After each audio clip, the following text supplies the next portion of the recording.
Ne demeure pas dans l'échec, sois dans l'action pour atteindre la réussite.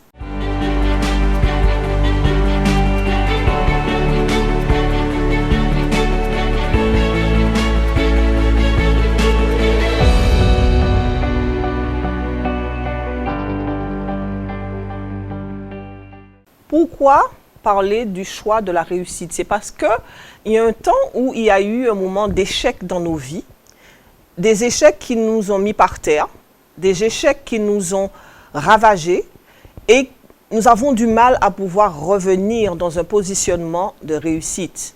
Mais sache que dans Josué 1, à partir du verset 8, Dieu te dit que ce livre de la loi ne s'éloigne point de ta bouche, médite-le jour et nuit pour agir fidèlement selon tout ce qui est écrit, car c'est alors que tu auras du succès dans tes entreprises, c'est alors que tu réussiras.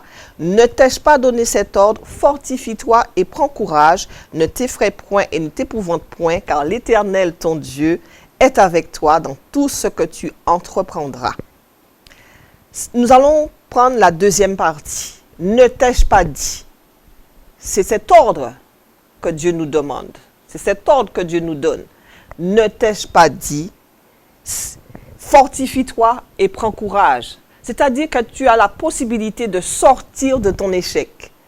Tu as la possibilité de ne pas rester et ressasser le passé. Il faut que tu te positionnes à te dire qu'aujourd'hui, voilà, l'échec c'est derrière moi. Car devant, j'ai de l'espérance. Par la foi que Dieu a mis en toi, tu peux rebondir. Par la parole de Dieu qui est ton leitmotiv au quotidien, tu peux prendre les ressources nécessaires, les clés nécessaires pour rebondir, pour sortir dans cet échec et pouvoir atteindre la réussite. Méditer la parole de Dieu, c'est important. C'est ta nourriture au quotidien. C'est celle qui te donne à pouvoir nourrir cette foi dont Dieu va se nourrir pour te donner la force et la puissance de sortir dans l'échec dans lequel tu te trouves. Échec parce que tu as eu un divorce.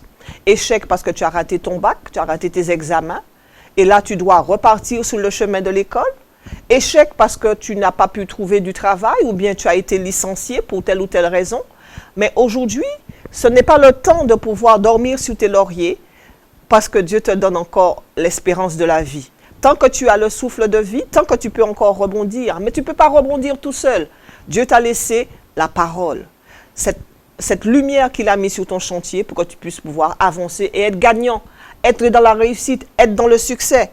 C'est pour ça qu'il te demande de la méditer jour et nuit. Tu dois la ressasser sur ta couche pour que cette parole, quand elle va rentrer en dedans de toi, puisse te donner cette puissance. Tu vas te sentir grandir, tu vas te sentir fort et dire oui, effectivement, parce que Dieu est capable de te donner des projets au dedans de toi, te faire voir que l'échec n'est pas une fin en soi, mais c'est une manière pour toi de dire qu'aujourd'hui, si je fais autre chose, je vais la faire différemment que ce que j'ai fait il y a 2 jours.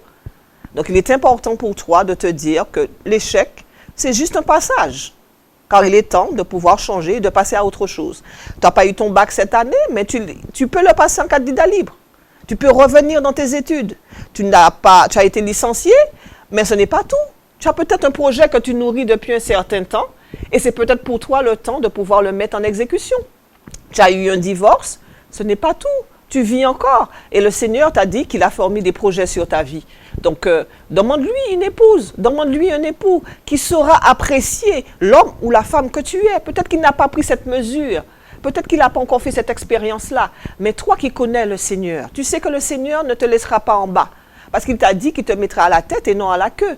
Il te mettra en haut et non en bas. Donc ne demeure pas dans l'échec, ne demeure pas dans la vallée des ossements à te ressasser les échecs, à te dire oui, j'ai fait ci, j'ai fait ça. Mais il est temps pour toi de pouvoir saisir ce que le Seigneur a pour toi.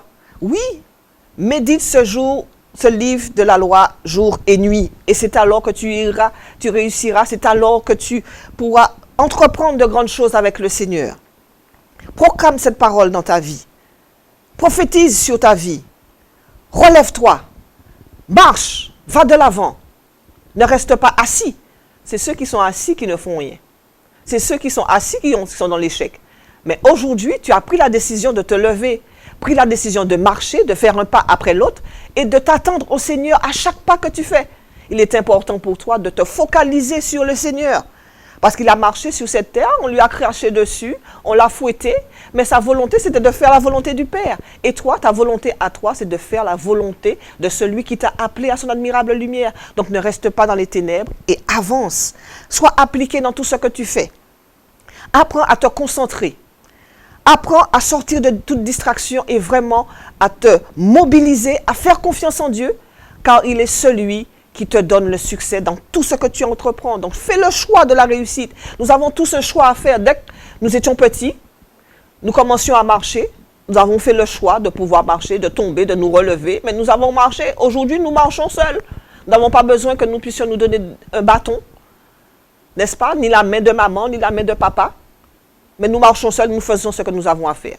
Donc toi, tu as la stature, tu as la maturité actuellement de pouvoir réussir et de faire ce choix-là.